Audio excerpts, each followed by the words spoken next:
আর তোমার রব মৌমাছির প্রতি ওহী প্রেরণ করেছেন, পাহাড়ে গাছে এবং মানুষ যা উঁচু করে তৈরি করে তাতে ঘর বানাও। জোরে বলেন সুবহানাল্লাহ। মৌমাছিকে আল্লাহ রাব্বুল আলামিন ইশারা করলেন, পাহাড়ের মধ্যে ঘর বানাও। মানুষ যা কিছু উঁচু করে নির্মাণ করে সেখানে মৌচাক নির্মাণ করো।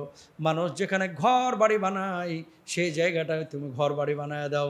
আল্লাহ রাব্বুল আলামিন আওহা রব্বুকা ইলান নাহাল বলেছেন। জোরে বলেন সুবহানাল্লাহ। তাহলে নবীদের প্রতি যেমন ওহী আল্লাহ রাব্বুল আলামিন কোরআন নাজিল করেছেন, আসমানি কিতাব পাঠিয়েছেন, মৌমাছিকে আল্লাহ রাব্বুল আলামিন ওহী করেছেন যে এই জায়গায় তুমি ঘর বানাও। জোরে বলেন সুবহানাল্লাহ।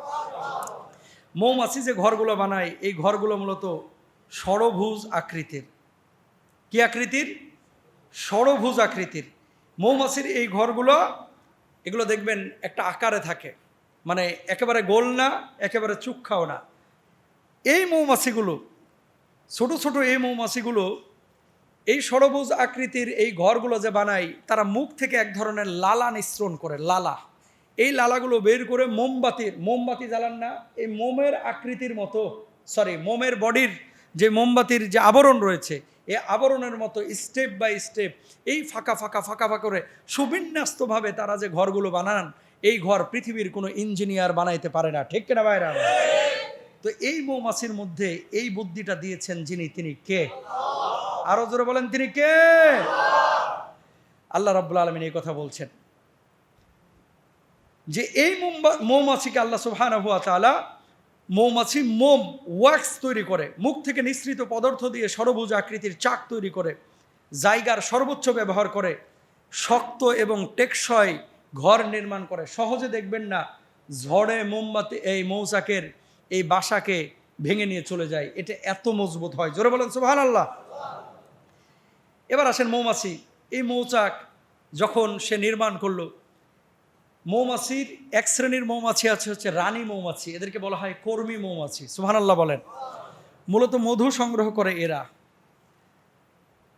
আর এক শ্রেণীর মৌমাছি আছে যাদেরকে দায়িত্ব দেওয়া হয় সেনাবাহিনীর,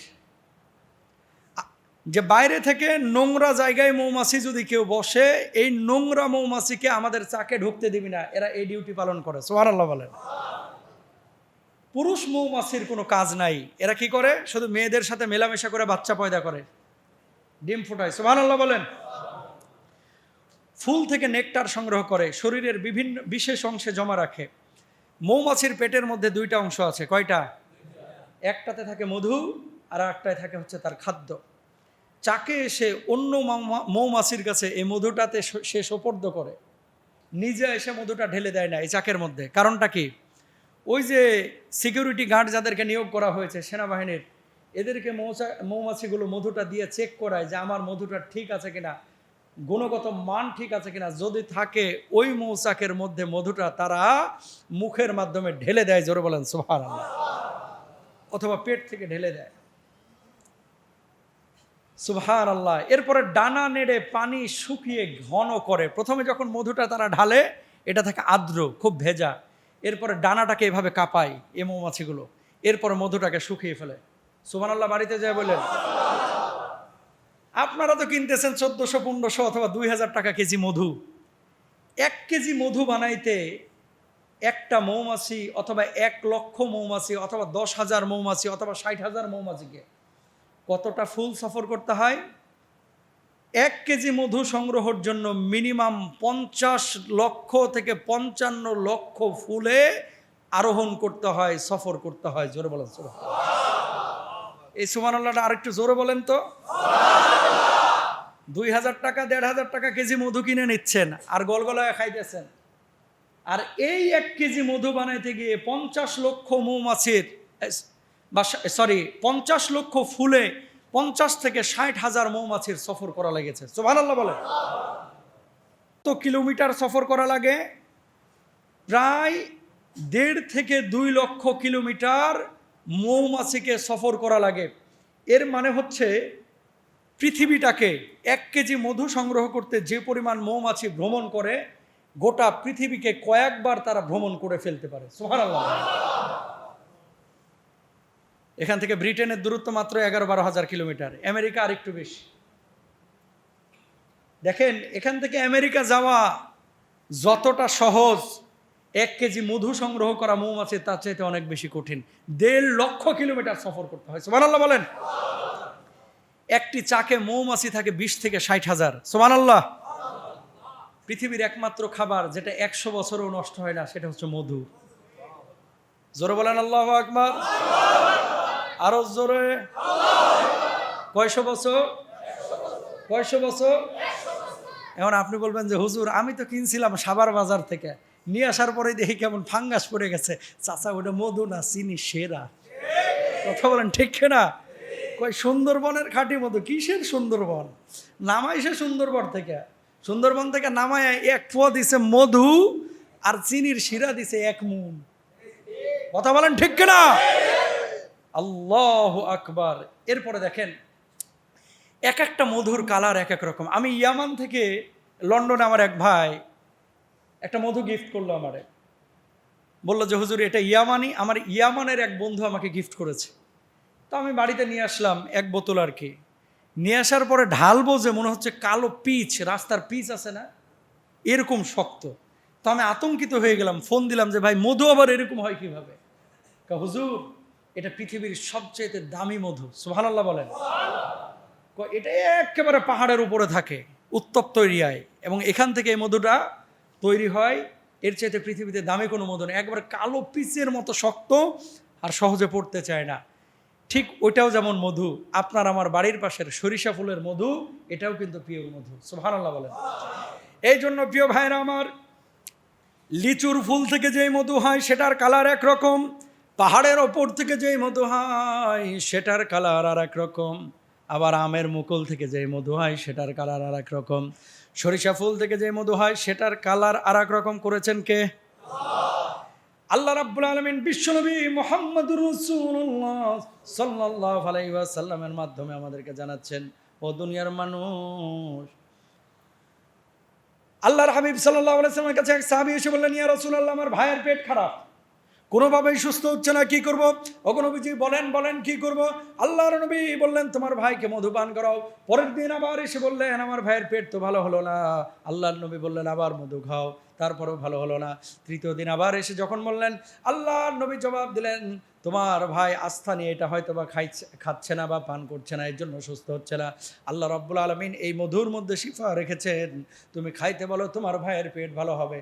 পরক্ষণে দেখা গেছে তার ভাই মধু খাওয়ার সঙ্গে সঙ্গে তার ভাইয়ের পেটের সমস্ত রোগ বালাই ভালো হয়ে গেছে। জোরে বলেন সুবহানাল্লাহ।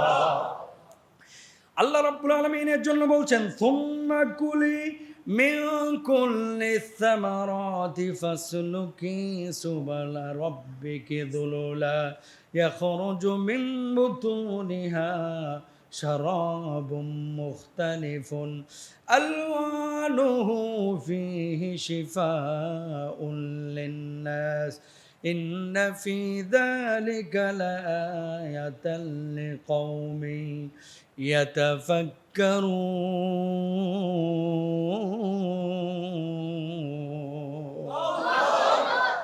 অতঃপর তুমি সব ফল থেকে আহার করো এবং তোমার রবের সহজ পথে চলো, তার পেট থেকে বের হয় বিভিন্ন রঙের পানীয়। জোরে বলেন সুবহানাল্লাহ।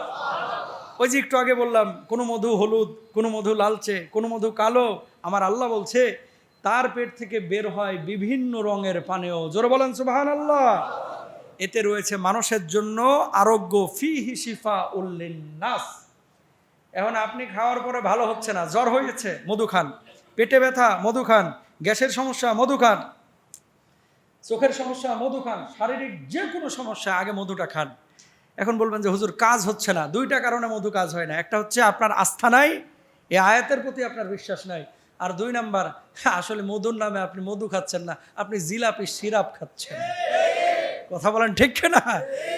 যদি মধু খান তাহলে ঠিকই কাজ করতো। ইনশাআল্লাহ। সুবহানাল্লাহ। এবার কি শিক্ষা আছে? এই যে মৌমাছি থেকে আমাদের জন্য শিক্ষাটা কি? এই যে আয়াত 3টা বললাম, 67, 68, 69 সূরা নাহলের। কয়টা আয়াত বললাম? এই 3টা আয়াত থেকে আমাদের জন্য 8 থেকে 10টা শিক্ষা আছে। কয়টা? 8 থেকে 10টা। এই শিক্ষাগুলো মূল পয়েন্টটা। এতক্ষণ তো বিজ্ঞানের কথা শুনলেন, ফজিলতের কথা শুনলেন, শিক্ষার বিষয়টা কি দেখেন। এক নম্বর, আল্লাহ রাব্বুল আলামিন আয়াতের শুরুর অংশে বলেছেন ওয়া আওহা রাব্বুকা ইলান নাহাল। আল্লাহ রাব্বুল আলামিন আনুগত্য শিক্ষা দিচ্ছেন মৌমাছিকে। খেয়াল করে দেখেন, মৌমাছি যখন ফুলের উপরে ভ্রমণ করে, এক মৌমাছি যেই ফুলের উপরে যায়, অন্য মৌমাছি ওই ফুলের ধারে কাছেও যায় না। জোরে বলেন সুবহানাল্লাহ। বুঝেন নাই? এক মৌমাছি যেই ফুলের উপরে বসবে, ওই ফুলের উপরে অন্য কোনো মৌমাছি। এক নাম্বার, আল্লাহর নির্দেশ মানে মৌমাছি ওই যে পাখা যে নড়ায়, এই পাখার মধ্যে তারা একটা সংকেত ব্যবহার করে, অন্য মৌমাছির কথা তারা বুঝতে পারে। রানী মৌমাছি পুরুষকে দায়িত্ব দিছে, তুই কিন্তু বাড়ি থেকে বাইর হবি না, মধু সংগ্রহ করব, নিয়ে আসবো, মধু ঢালবো, সব আমরা, মানে মেয়ে মৌমাছি। পুরুষ মৌমাছির কাজ, আমার যখন বাচ্চা দরকার হবে পেটের মধ্যে খালি বাচ্চা দিয়ে দিবে। সুবহানাল্লাহ বলেন না? এটা কোরআনুল কারীম এই জন্য স্ত্রীবাচক শব্দ ব্যবহার করেছে। মৌমাছিরা যখন মৌচাকে বসে থাকে, কোনো মৌমাছি আরেকজন মৌমাছিকে কামড়ায় না। সুবহানাল্লাহ বলেন না? এবং দেখবেন একটার পিঠে আর একটা ওঠে না, একটার পরে একটা সিরিয়াল ধরে কাতারবদ্ধ হয়ে বসে। ইশারা কার? এখান থেকে আল্লাহ আপনাকে আমাকে শিক্ষা দিচ্ছেন, এই ওই মৌমাছি যদি একত্ববদ্ধ হয়ে থাকতে পারে, ওই মৌমাছি যদি ঐক্যবদ্ধ হয়ে থাকতে পারে, ও মুসলমান তোরা কেন পারিস না?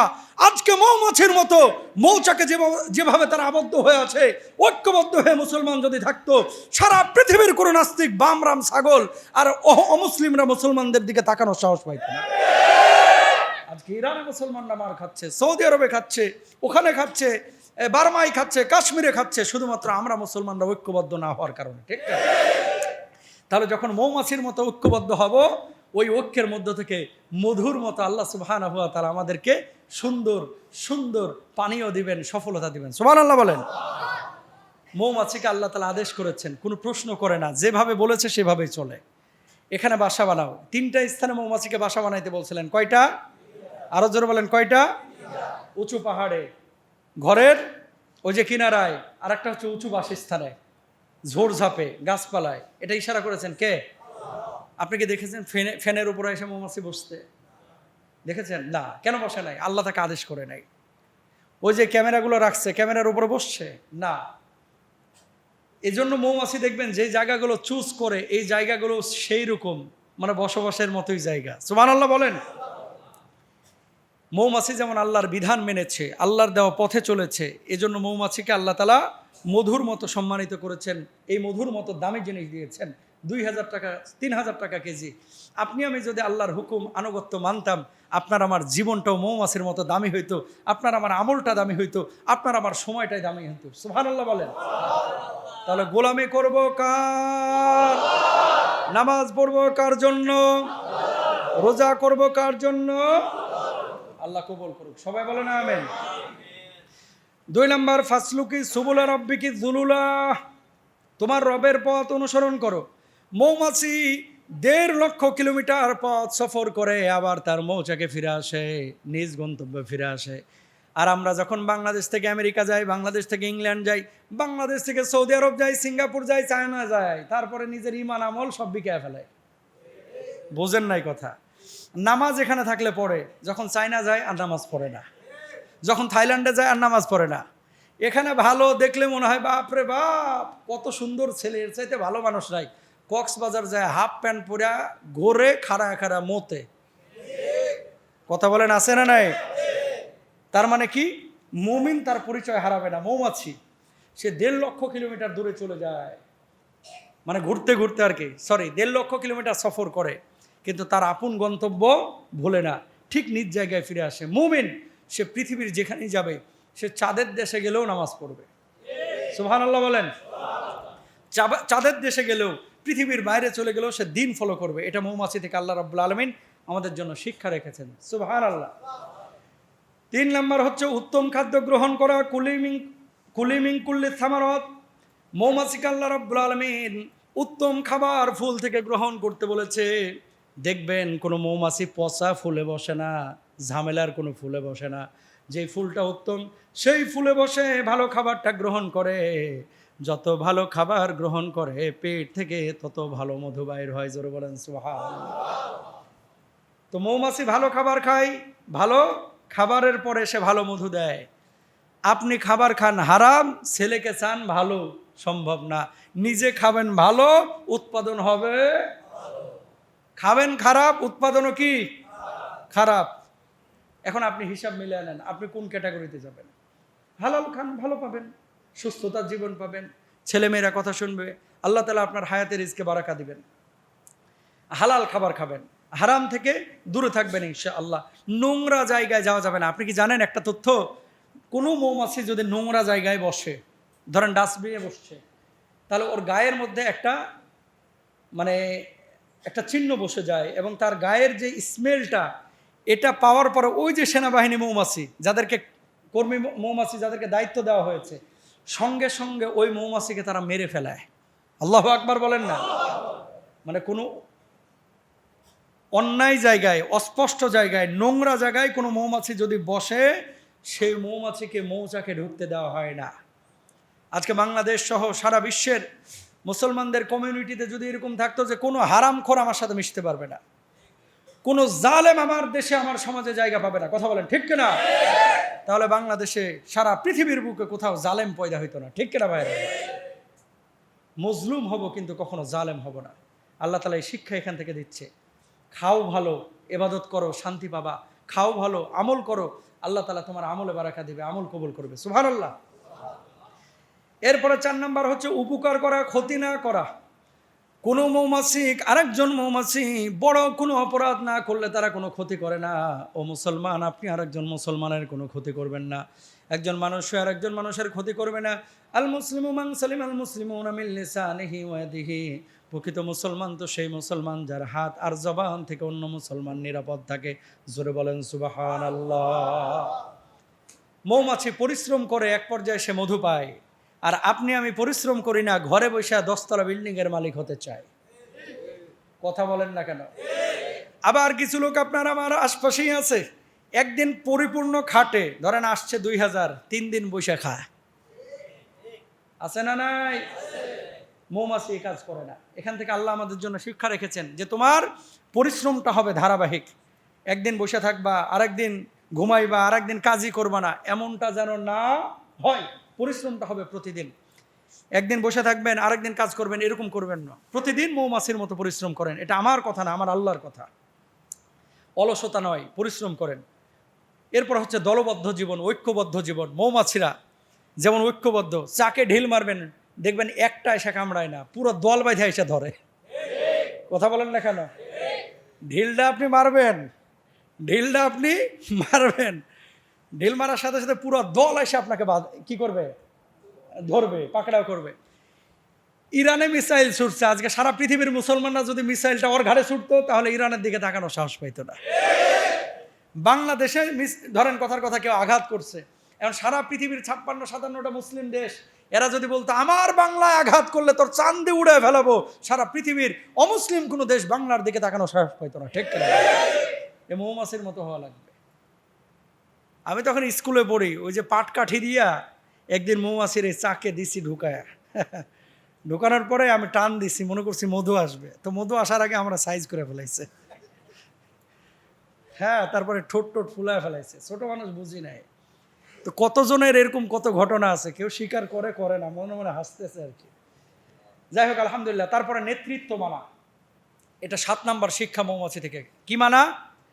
নেতৃত্ব। আল্লাহ তাআলা মৌমাছির মধ্যে লিডার বানাইছে, রাষ্ট্রনায়ক বানাইছে রানীকে। জোরে বলেন সুবহানাল্লাহ। মৌমাছির একজন কি থাকে? রানী। ও যেখানে বসবে এই 60,000 মৌমাছি এসে ওখানেই বসবে, সুবহানাল্লাহ বলেন না? এবং জিজ্ঞেস করে না, এই ওখানে এসি নাই, তুমি এখানে বসছো কে? ওই এসির নিচে যে চিপার ভিতরে বসো। এই কথা বলার সুযোগ নাই। সামিআনা ওয়া আতানা। আপনি কল্পনা করতে পারবেন না, পাগল হয়ে যাবেন কোরআনের এই তাফসীরগুলো পড়লে, যে আল্লাহু আকবার, আল্লাহ কি রেখেছেন এই পৃথিবীর বুকে। আমরা পড়ি না, গবেষণা করি না, বুঝি না, এই জন্য আমলে মজা পাই না, ঠিক কিনা ভাইরা? রানী মৌমাছি যেখানে বসে, 60,000 থেকে 50,000 মৌমাছি আয়সা ওর সাথে আস্তে করে বসে যায়, জিজ্ঞেস করে না তুমি এখানে বসলা কেন, এখানে তো রোদ বেশি, এখানে তো ছায়া বেশি, এখানে তো ঝড় আসলে উড়ে যাবে। এই যে আনুগত্যটা, আপনার লিডার যিনি হবে, উনি যদি বুঝবান লিডার হইতো, উনি যদি আগুনে ঝাঁপ দেয়, আমরাও ঝাঁপ দিতে রাজি আছি, কথা বলেন ঠিক না? যদি ওই লেভেলের লিডার হয়। এবং মুসলিম বিশ্বের এখন সবচেয়ে বড় সংকট এই জায়গাটাই, যে আমরা জাতীয় কোনো রাহবার পাই নাই, ঠিক কিনা? আমরা এখন লিডারহীন, আমরা জাতীয় রাহবার পাই নাই যারা গোটা বিশ্বের মুসলমানদেরকে খলিফা উমরের মতো নেতৃত্ব দেবে, ঠিক কিনা? আল্লাহ তাআলা বুঝদান করুক, আমিন বলেন। 8 নম্বর শিক্ষা, শেষ আলোচনা, পরিচ্ছন্নতা। আত-তুহুরু শাতরুল ঈমান।